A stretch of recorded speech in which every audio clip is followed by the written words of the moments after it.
The location they found the ancient Assyrian inscription was right underneath the Western Wall. Underneath the Pilgrims road. Oh, wow. So right now we're underneath the modern city of Jerusalem. But back in the day, this would be the normal street from the Pool of Siloam. It's what they believed it looked like back then. Pool of Siloam, second temple. Oh, that's huge. So they first found only this part with the stairs, and they thought, okay, the pool is shallow. And then they found this. Yeah, and they found the bottom of the pool. Back in the day, this would be the normal street from the Pool of Siloam, going all the way up to the temple. the temple. The entrance of the Temple Mount. Ooh! Yeah, it's a little bit wet. Whew. So we're here, all the way here. That's where we are now, and we're almost there.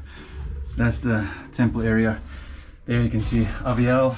Please watch your step. Yeah, that is what we've been doing the whole time here. We are now at the entrance to the city of David, back at the entrance. Okay. So from now on, we're going actually under the road to the old city. Okay.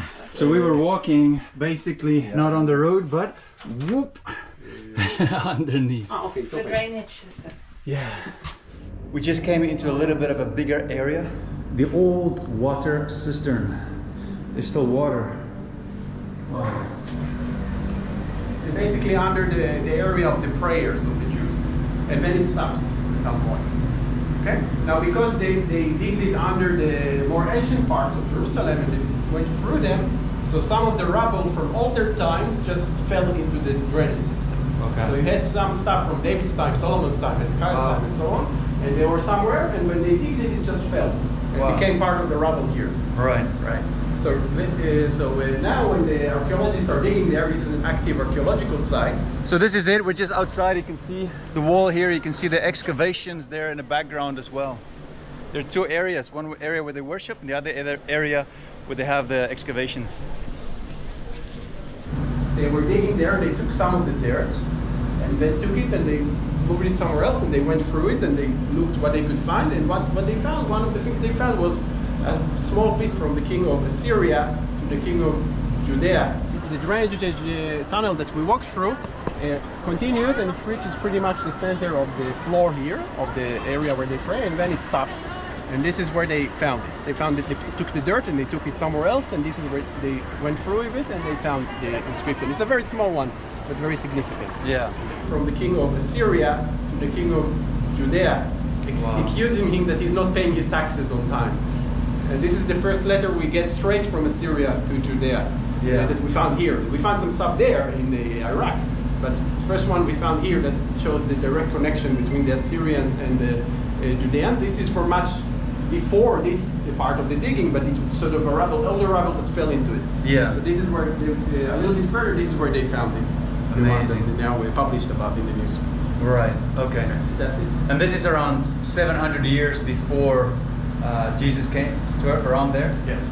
Nikita, if you just come down here where we just came from, what is this? This is still part of the street that goes all the way down from the temple. The temple is above our heads. It goes the way all the way down to the Pool of Siloam, one of the main streets of Jerusalem. Back then, today they call it the Pilgrims Road. They call it the Pilgrims Road. We're now going up to the street. Okay. That's it. This part is the bottom part of the Western Wall, right? Yes. You can see underneath the natural rock of the mountain. And this is where they started to dig the artificial wall that will support, eventually will become the Western Wall. And you see there is a tradition of putting prayer notes on the wall over there, but you see people are doing it here as well. Right. These prayer notes. So some who have better access are actually doing it here. So the holy wall where they pray is a bit further away, but here it's the same wall. It's a continuation of the same thing. It just goes down under the floor. Right. Floor level. So this would be the beginning of it. Okay. Right. You can see some of the rocks. Some of them were nicely, some of them not so much, because even when it was built, this would still be underground. Yeah. Even when they built it, they built the street level or above it. Yeah. So this would always be underground, even in the beginning. Fascinating. You can see how big the wall actually is.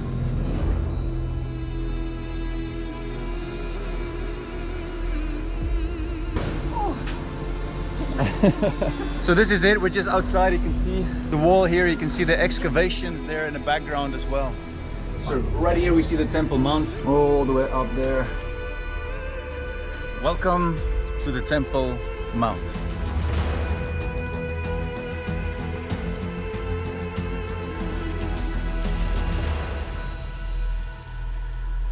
This is where we are right now.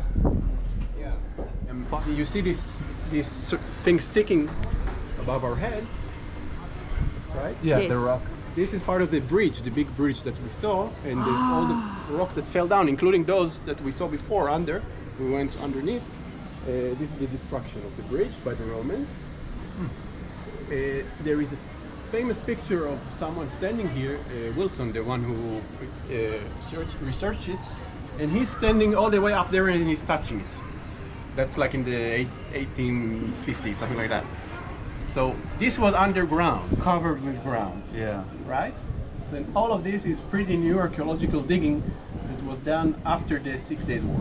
Wow, okay. Between 20 and 30 meters. Yeah, but basically most of the Roman wall was digged down, Herod's wall. And when they reached the battle, they also found some of the huge stones that he was using. Look at that. Look at this, the one in the corner. The biggest one is. So these are the biggest stones we have in Israel. Wow. So all of this is basically artificial. Now, because the mountains goes like that, goes down, this part of the wall has to be much higher. If you look at the side, you can see the wall doesn't go straight, it's leaning inside a little bit. Yeah. Yeah, maybe for support, it goes a little bit inside. Okay. So all of this is part of Herod's wall. After the destruction, all the upper parts will be rebuilt over the years. What they would do is just take Herod's stones and cut them to smaller pieces and reuse them again and again and again. So when you move a bit further up, you see smaller stones that are probably Crusaders times or Middle Ages, let's say. And then all the way up, you will see even the Ottoman and Jordanian stones that were used. Basically, the higher you go, the smaller the stones, and more you go, you come to the future, to the present, Right. to the present. So that you can see basically the timeline of the wall with just the shape of the stones. Yeah. If we talk about the times of the Lord, this would be the street, right? The edge of the street, not the main one. The main one is over there, but this would be part of it. And there would be a way to go from here to the temple through that bridge. Basically, where the window is, there was a door. Okay. So you could go from here. There would be ways to go up the bridge, and also people who came from there, from the other side of the city, they could go from this bridge and enter the temple. So this is part of it, and we are standing in the side where the shops would have been. Could have been the money changers, the people who sold all the animals for sacrifices as well. Of course, it could have been here, could have been in the area, but this is where it could have happened. The sides of the street. Yeah. And this is the side of the street.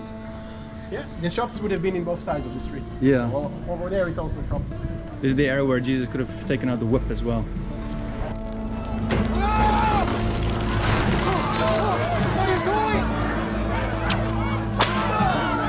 So this is Aviel. He's from Emmanuel Tours, and he's been amazing the last few days. He's taking us, and he's got so much information, and it's just a blessing to have him. With the inscription itself, is there anything else that you think is interesting for people to know about it? It just confirms very well the Bible.